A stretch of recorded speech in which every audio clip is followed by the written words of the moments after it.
नमस्कार दोस्तों, क्या आप जानते हैं कि महाशिवरात्रि एक मानव निर्मित त्यौहार नहीं है।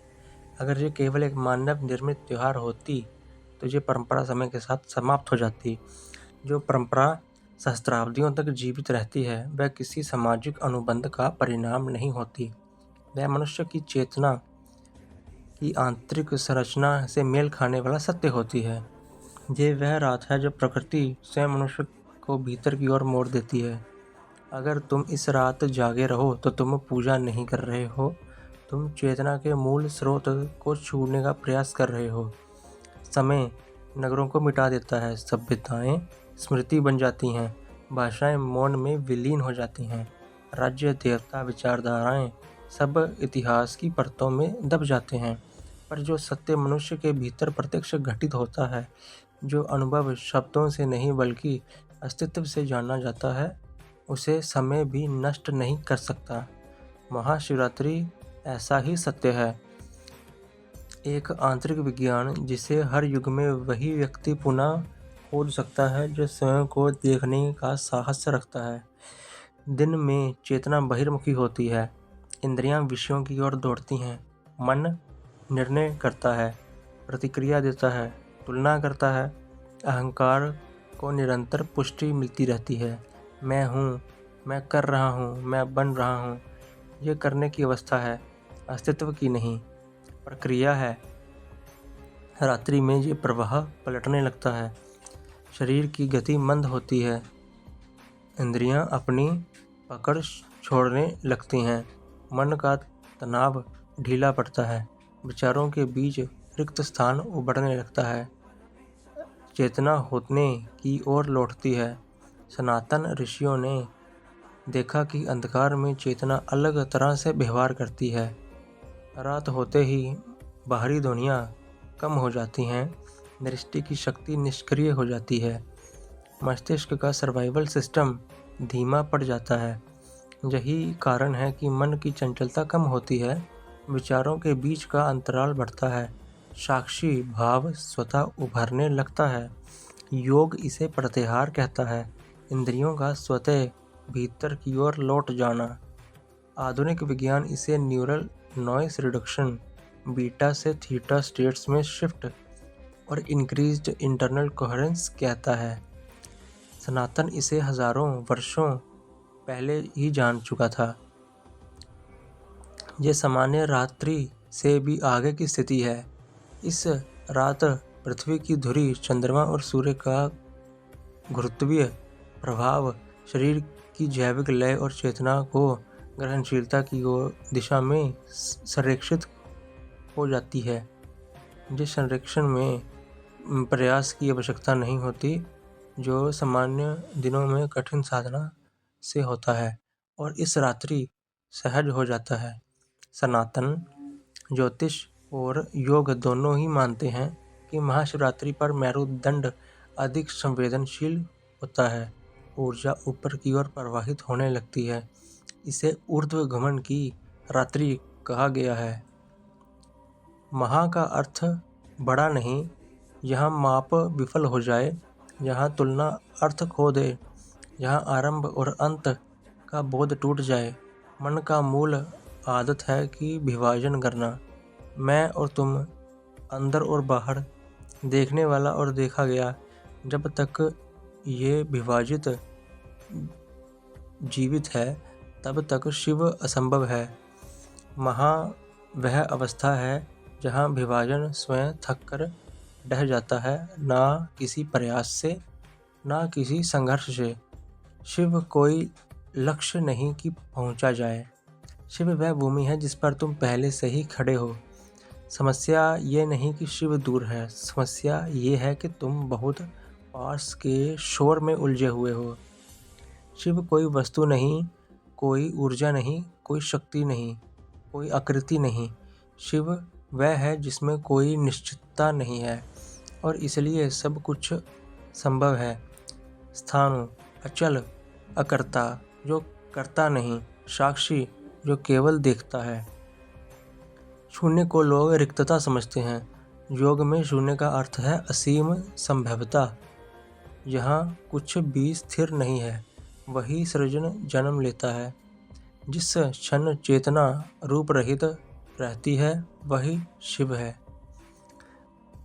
महाशिवरात्रि नाम ढीले पड़ने लगते हैं, इतिहास मौन हो जाता है, पहचान हटने लगती है, भविष्य का बोझ उतरने लगता है, भूमिकाएं स्वयं गिरने लगती हैं। जो गिरता जाता है वही बाधा है, जो अंत में शेष रहता है वही शिव है। क्या आप जानते हैं कि रीढ़ की हड्डी और शिवलिंग की जो संरचना है वो लगभग मिलती जुलती है। रीढ़ केवल अस्थियों की संरचना नहीं, योग में ये चेतना का पथ है। जब रीढ़ सीधी होती है चेतना स्वयं ऊपर उठती है, और इसलिए हमारे शरीर में जो रीढ़ है वो चेतना की धुरी है। रीढ़ केवल अस्थियों की संरचना नहीं होती, योग में ये चेतना का पथ है।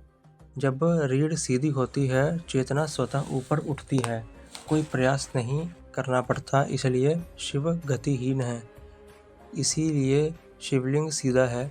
शिवलिंग किसी आकृति की पूजा नहीं है, ये एक संकेत है, न आरंभ न अंत, न चेहरा न कथा, जो स्मरण कराता है कि जिसे तुम खोज रहे हो उसका कोई रूप नहीं। शिव और शक्ति, प्रकृति और पुरुष, चेतना और अभिव्यक्ति का मिलन। यहाँ शिव शुद्ध चेतना, स्थिरता और प्रकृति यानी कि शक्ति यानी गतिशीलता का मिलन, यही विज्ञान है। एक ऐसा संयोग यहाँ स्थिर ऊर्जा यानी शिव और सृजनकारी प्रवाह यानी शक्ति यानी प्रकृति एक हो जाते हैं। सनातन दर्शन में ये कुंडलिनी का प्रतीक है। मूलाधार चक्र प्रकृति का आधार, पृथ्वी तत्व स्थिरता और भौतिक बंधन से सहस्त्रार चक्र यानी शिव का निवास स्थान, ब्रह्मांडीय चेतना असीम विस्तार तक ऊर्जा का आवाहन होता है। मूलाधार में सोई हुई शक्ति यानी प्रकृति यानी कि कुंडलिनी शक्ति जागृत होकर रीढ़ के माध्यम से ऊपर चढ़ती है और वहाँ सहस्त्रार से मिलकर एकत्व प्राप्त करती है शिव से, यानी कि सहस्त्रार में शिव वास कर रहे हैं, वहाँ उससे मिलन करती है, एकत्व का अनुभव उत्पन्न करती है। ये जैविक विज्ञान भी है। नाड़ी तंत्र में ईड़ा, चंद्र नाड़ी यानी स्त्री ऊर्जा और पिंगला यानी कि सूर्य नाड़ी और पुरुष ऊर्जा का संतुलन है, जिसे सुषुम्ना नाड़ी सक्रिय हो जाती है और मस्तिष्क में थैलमस आग्नेयग्र ग्रंथियां संरक्षित होकर हार्मोनल संतुलन लाती हैं। महाशिवरात्रि पर यह मिलन सहज होता है क्योंकि चंद्र का प्रभाव मूलाधार को शांत करता है और सूर्य का गुरुत्व मूल ऊर्जा को सहस्त्रार की ओर निर्देशित करता है। परिणाम स्वरूप द्वंद्व समाप्त हो जाता है, चेतना अखंड हो जाती है। जब चेतना स्वयं को देखती है सृष्टि प्रकट होती है। जब चेतना स्वयं में लौटती है सृष्टि लीन हो जाती है। मध्य रात्रि में अहंकार थक जाता है, संसार सोता है, पहचान ढीली पड़ती है, स्मृतियां शांत होती हैं। तब जो बचता है वही शिव है। रात भर जागना तप नहीं, ये एक प्राकृतिक प्रयोग है।